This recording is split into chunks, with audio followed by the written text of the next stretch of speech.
안녕하세요. 극기술 매청기입니다. 오늘은 한 배우의 일화를 통해서 여러분과 인사이트를 나눠볼까 해요. 제가 처음에는요, 아무 생각 없이 읽었던 책인데 읽다 보니까 이 배우의 말 한마디 한마디가 너무 와닿더라고요. 그리고 여러분들과 공유를 하면 너무 좋을 것 같은 내용들이 많아서 이렇게 영상을 찍게 되었습니다. 바로 배우 얼리시아 라이너의 이야기예요. 아마 이 배우의 이름이 좀 생소한 분들이 있을 거예요. 그런데 넷플릭스에 있는 오렌지 이즈 더 뉴 블랙, 이 드라마를 보신 분들이라면 아마 기억하실 수 있을 텐데요. 바로 피게로아라는 역할을 맡은 배우분입니다. 자, 얼굴을 보니까 조금 기억이 나시나요? 만약 온유불 드라마 안 보신 분들 있으면 꼭 보시는 걸 추천드리고, 특히 여자 배우분들은 이 드라마를 꼭 보시는 게 좋아요. 너무나도 많은 여자 캐릭터들이 나오기 때문에 연기 공부하기 좋은 소스들이 많거든요. 피게로아 역할을 맡았던 배우 라이너가 이런 말을 책에서 했어. 나는 배우가 된 이후 수천 번의 오디션을 받고 10번 중에 9번은 떨어졌다. 하지만 이 업계에서 10%의 성공은 굉장한 타율이다. 오디션에서 떨어졌다라는 결과를 가지고 누군가는 부정적인 면만 생각을 하고 자신을 패자 취급을 해요. 하지만 라이너의 이러한 마인드는요, 정말 배울 자세라고 생각을 해요. 사실 배우한테 오디션에서 떨어지는 일은 굉장히 자연스러운 일이거든요. 거절당하는 것 또한 여러분들 그 직업의 한 부분인 거예요. 그렇기 때문에 그 거절을 어떻게 받아들이고 해석을 하고 앞으로 나아갈 동력으로 내가 받아들이느냐가 정말 중요한 거죠. 라이너가 영화 죽은 시인의 사회 감독 피터 위어를 만났을 때의 일이라고 해요. 감독님이 라이너에게 이런 말을 했다고 해요. 이 역을 너한테 줄 수가 없다. 이 캐릭터는 어린 아이인데 너는 30살쯤은 되어 보인다. 하지만 너는 아주 훌륭한 배우다. 그러니까 이 일을 계속해야 된다. 그리고 사람들이 너한테 코를 고치라고 할 거다. 하지만 그러지 마라. 네 코는 네 얼굴에 아주 잘 어울리고 옆 얼굴이 정말 아름답단다. 카메라로 널 제대로 담아줄 사람을 만나면 아무 문제 없을 거야. 이 말이 배우를 오디션에서 떨어뜨려야 되니까 미안한 마음에 하는 그런 위로나 빈말이 아니에요. 배우를 정확하게 볼 수 있는 사람만이 할 수 있는 코멘트인 거죠. 여러분도 오디션을 보다 보면요, 그리고 활동을 하다 보면요, 다양한 사람을 만나게 될 거고, 그와 동시에 그들한테서 다양한 피드백을 듣게 될 거예요. 여긴 이렇게 하면 좋겠다, 저긴 저렇게 하면 좋겠다, 뭐 이렇게 하면 고쳐봐, 이런 말들을 정말 많이 듣게 될 건데, 물론 그런 말들을 뭐 다 무시할 순 없죠. 참고 정도는 할 수 있겠죠. 하지만 책임은 항상 나한테 있다는 걸 잊으면 안 돼요. 누군가는 여러분한테 성형을 권유할 수 있어요.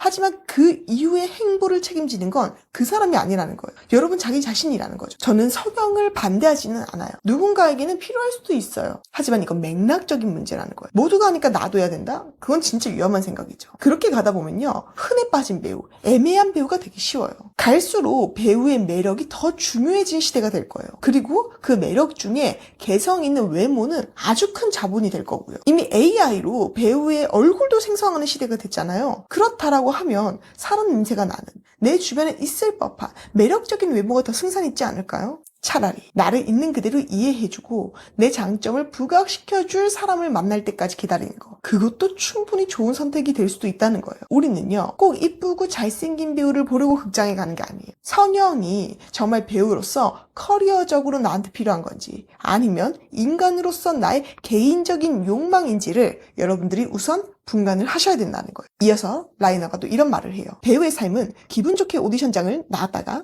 그렇게 오디션장을 떠난 뒤 나는 아무런 소식을 듣지 못했다. 배우의 삶은 이렇게 멋진 기분에 취했다가 아무도 없이 퇴짜를 맞고 다시 일어서는 법을 배우는 삶이라고 할 수 있다. 배우는 캐스팅 과정에 관여할 힘이 거의 없기 때문이다. 다시 일어서는 법을 배우는 것이 가장 중요하다. 나는 신인 배우들에게 매일매일 계획을 세우라고 조언한다. 가능하다면 내 안에 예술가를 키울 경험, 박물관이나 극장에 가기, 시집 읽기, 그림 그리기, 뭔가를 만들기 등을 최소 한 가지는 넣어야 되고, 예술계 비즈니스와 관련된 경험, 각본 읽기, 리딩 연습, 에이전트가 될 만한 사람에게 메일 보내기, 네트워킹 이벤트 참석, 감독 만나기 등 한 가지씩 꼭 남겨야 된다. 나는 매일의 계획 덕분에 생산적이고 침착한 생활을 유지한다. 여기서 중요한 건 다시 일어서는 법을 배우라는 말인 것 같아요. 그리고 결국 배우로서 루틴을 가지라는 말이죠. 루틴이 있어야 점검할 수 있고, 점검할 수 있어야 개선을 할 수 있죠. 계획적이고 생산적이고 침착한 삶. 배우한테 이게 얼마나 어려운지 여러분 와닿지 않으세요? 매주 제 영상을 보면서 이렇게 잔소리도 듣고 정신 차려야지 하면서도 또 한 주가 지나면 똑같이 게을러지고 있는 자기 자신을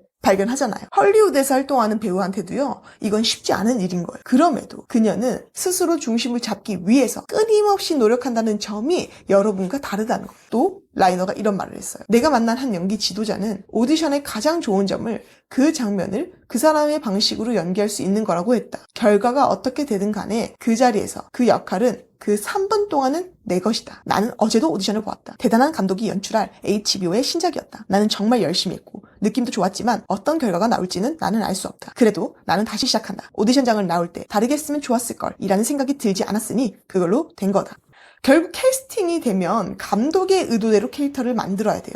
그래서 오히려 오디션이야말로 내 매력을 마음껏 쓸 수 있는 유일한 시간인 거죠. 그 짧은 시간을 감독의 눈치를 보는 시간이 아니라 감독에게 잘 보이는 시간이 아니라 아주 짧은 단편 영화를 찍는다라는 마음으로 연기하는 거 어떠세요? 아주 적은 관객을 데리고 하는 아주 짧은 극인 거죠. 그렇게 생각을 한다고 하면 오디션의 자리가 단순히 평가의 자리가 아니라 내 예술을 공유하는 자리가 될 거예요. 이렇게 해도 떨어지고 저렇게 해도 떨어진다라고 하면 좋은 마음으로 도전을 해서 후회 없이 떨어지는 게 여러분들한테 더 남는 게 있잖아요. 오늘 이 이야기들을 계기로 여러분들이 자신들이 준비한 것을 믿고 오디션이라는 시간을 온전히 여러분들의 무대로 썼으면 해요. 라이너의 말들이 여러분 배우 인생에 건강한 자극이 됐으면 좋겠어요. 그러니까 라이너 배우가 대단한 점은요. 누구나 할 수 있는 생각에서 한번 비틀었다는 거예요. 어떻게? 굉장히 긍정적으로. 저는 그래야 일을 오래 할 수 있다고 생각하거든요. 그렇기 때문에 여러분도 라이너처럼 이 일을 오래 하기 위해서 나한테 필요한 사고법은 무엇인지 고민하시고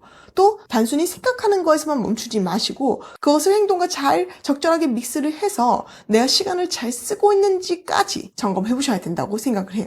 저 또한 연기 수업을 12년째 하면서 채워지지 않는 욕심이 있어요. 저의 연기 코멘트 하나로 이 배우의 잠재력과 연기력을 폭발적으로 성장시켜주고 싶어요. 물론 아무 기초도 없는 배우 지망생한테는요. 이런 선생님의 말 한마디로 엄청나게 연기가 바뀌기는 힘들어요. 기본기라는 게 있으니까. 하지만 어느 정도 실력을 갖춘 이후부터는 이야기가 달라진다는 거예요. 그때부터는요. 연습의 양이 아니라 인사이트의 싸움이. 그러기 위해서는 저한테 인풋에 해당되는 공부와 아웃풋에 해당되는 수업을 놓을 수가 없는 거죠. 제가 수업을 이렇게 몰아서 하는 편인데 지난주에 제가 11시간 동안 수업을 했어요. 중간에 1시간 정도 쉬는 시간을 빼고 이렇게 쭉 연달아서 수업을 했는데 집에 가면서 이런 생각이 들더라고요. 내가 이렇게 쏟아부을 수 있는 동력이 무엇인가라고 생각해봤더니 욕심이 왔어요. 계속 욕심이 나는 거예요. 더 좋은 수업에 대한. 그리고 수업 때 절 바라보는 학생들의 눈을 보면요. 제 입으로 말하기 좀 웃긴데 저한테 사랑에 빠진 눈빛이거든요. 제 열정에 홀딱 넘어온 거죠. 근데 그 눈빛에 중독된 거예요. 그렇기 때문에 그 욕심과 중독 때문에 이렇게 온 것도 있는데 그러면서 동시에 저는 늘 제 자신을 경계해요.